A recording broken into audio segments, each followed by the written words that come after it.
everyone, I'm Dr.M and welcome to our course, The Child and Adolescent Learners and Learning Principle.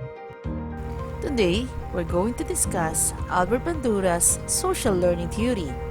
Albert Bandura stressed how children learn by observation, imitation, and modeling. He believed that children gradually become more selective in what they imitate.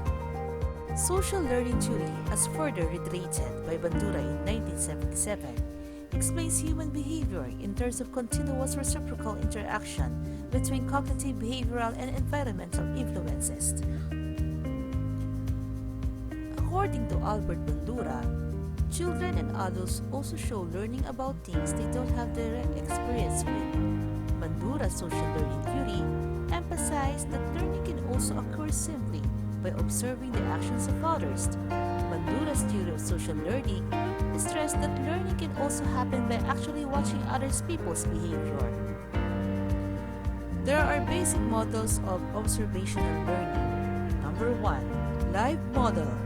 It requires an individual person demonstrating or performing an action or behavior. 2. Verbal instructional model. It includes behavioral descriptions and justifications or explanations. And number 3. Symbolic model. It involves real or fictional characters displaying behaviors in books, films, television programs, or online media. Now let us discuss the 4 aspects of learning. Number 1 is attention. Attention is highly manifested to a person who can perceive the specifics of an action, think about it, and judge the quality of that action based on the previous performance. When it comes to the teaching and learning process, this tells us that learners becomes more attractive in class when teacher uses strategies such as motivational activities that are attention catcher. In this case, learner will pay attention to him. Next is retention.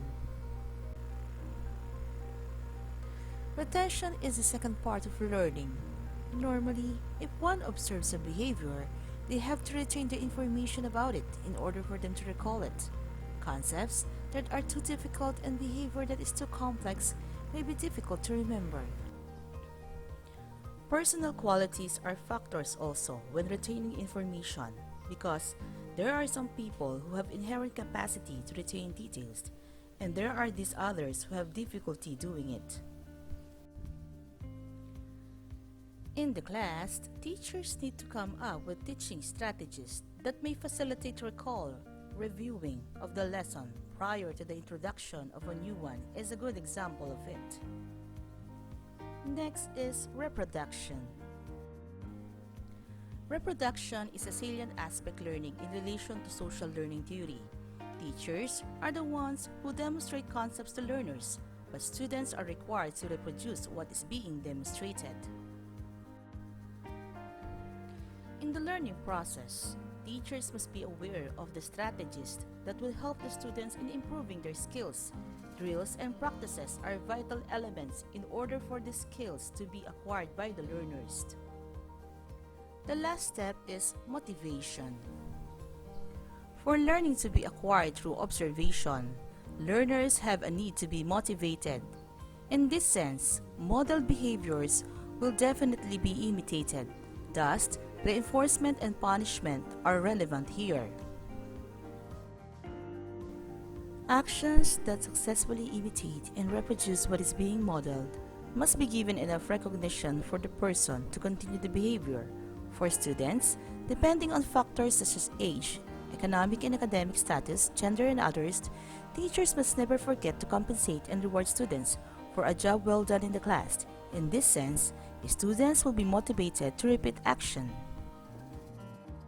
Before I end up my video presentation, I would like you to answer this question. How will you apply the principles of social learning theory in your chosen field of specialization? That's all from now. Thank you and keep safe.